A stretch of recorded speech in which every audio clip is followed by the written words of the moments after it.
Does that mean that you might have like a kimchi flavored scone at some point? That's a good. I mean, it's a good suggestion. We have got a few bits of development work to do when we get back, because there's a few interesting flavours out here that are so unique.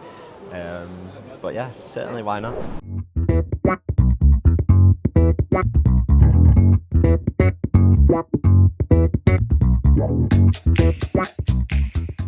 We're now fortunate enough to be the largest scone manufacturers in the world. So we're here in Japan, trying to spread English scones and get people to recognise English scones in the Japanese market. Okay. Why Japan? So it's got a long history of afternoon tea, and I think they take a lot of that type of influence from Britain. You know, they like the tradition, and I think we're seeing it more and more in Japan. In the UK now, we have a 80% market share of all the scones in the UK. So now that's why we're trying to push overseas business. Okay, these are frozen, aren't they? Yes, so they're all frozen and defrosted here. Apart from his range of biscuits and breadsticks, which are all ambient. So yeah, scones. They have an 18-month shelf life, and the premium ones, which we sell in Japan, it's 7 days on defrost. Okay. And does that mean you're shipping from the UK? Yeah, from the UK. So yeah, it's quite a ways off. Yeah, it can be quite a logistical challenge, but you know, we do export to China. We export to many different countries as well. So we're quite experienced and we know what to do with that. Yeah. And so, who's your largest market outside of the UK? Good question. So it's actually Germany, Aldi in Germany specifically. So they have an English week in Germany, and it's been so popular. So this year, I think it was about 20 full container loads of scones this year, early on, which for us it was huge. We were producing just non-stop for like a week. It's getting really popular, and we're getting other supermarkets a nudge, like, you know, how about try this English week sort of thing. So yeah, it's going really well in Aldi, Germany. Okay. Like, you mainly make scones. Yeah. And how much of a challenge is it to just have like essentially one product?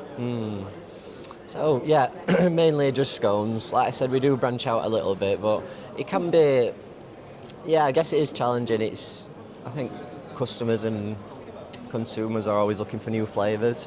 So, you know, this year especially, we've really put a lot of investment into his development team to keep the scones fresh, let's say, you know, keep new flavours coming for the customers, and yeah, just new exciting flavours for people to try. Obviously, classic Sultana. We got these chocolate chip scones just here. Really nice new flavour. Another flavour that we're pushing out here is Earl Grey tea scones. So, you know, again, kind of classic. English flavors, yeah, I guess so. Yeah, but incorporating it into a scone. So yeah, we do a lot of development, and we try to keep the new flavours coming for people. How do you decide what flavours to work on? Good question. So sometimes we get led by retailers, sometimes by customers asking us.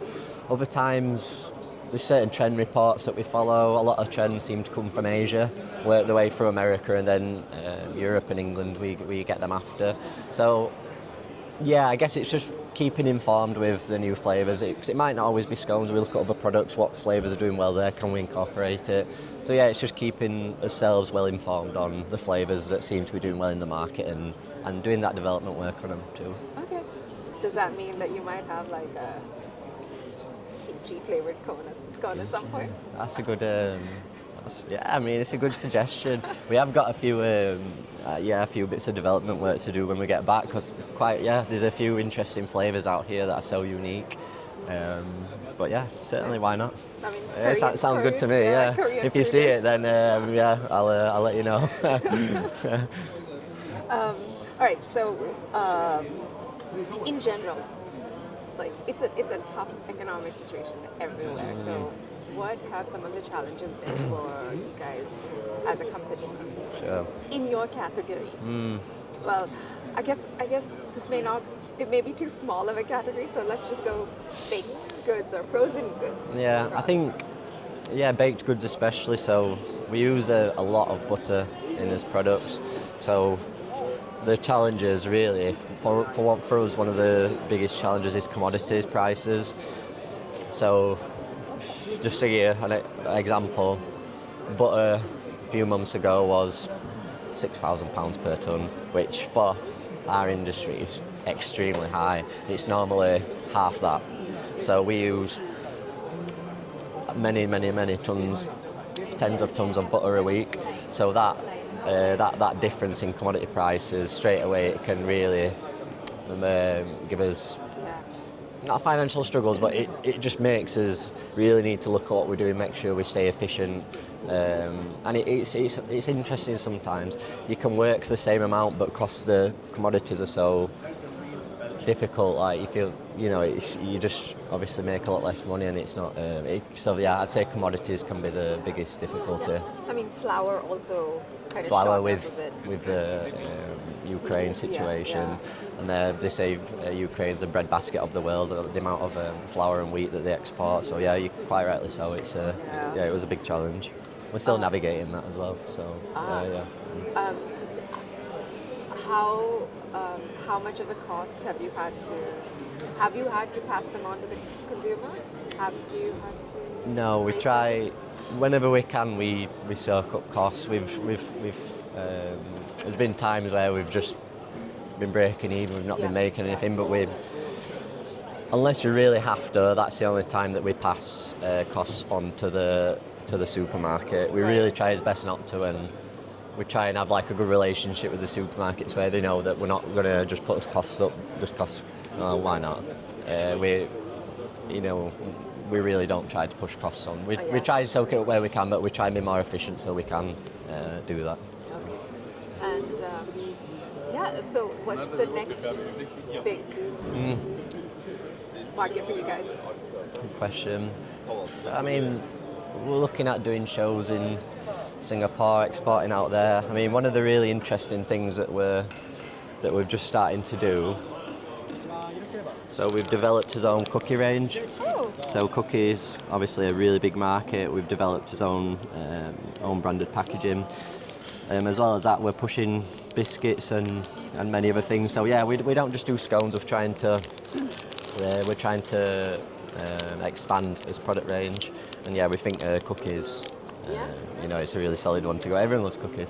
also they're ambient. So Exactly. you're not worried about cold chain. So yeah, there's we're trying to expand his product range and keep the flavors fresh and just keep moving forward. Nice. All right. So, what trend in your space has you really excited? That is a good question. Really good question.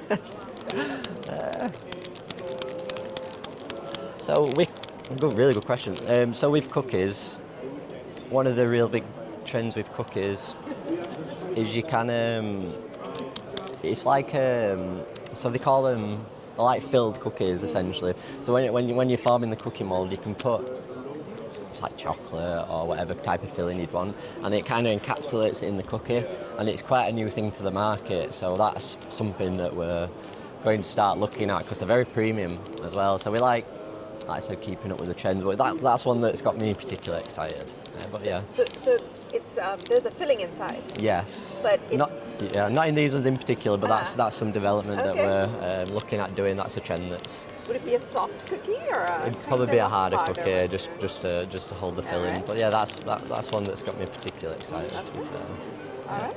Yeah. Well, would you consider moving production this side of the world because of, well, if you're trying to enter here, it makes more sense to do that. I totally agree. So, yeah, I totally agree. I think maybe like 10 years or so. I think it's like probably a 10-year goal for us. I totally agree. Logistically wise, you don't always. Not everyone wants frozen, defrosted products.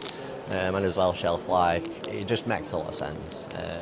And we can incorporate our skills that we use in England and overlay that, you know, with the factory down here. So certainly that's probably something like a maybe 10-year plan, a bit longer term plan for sure.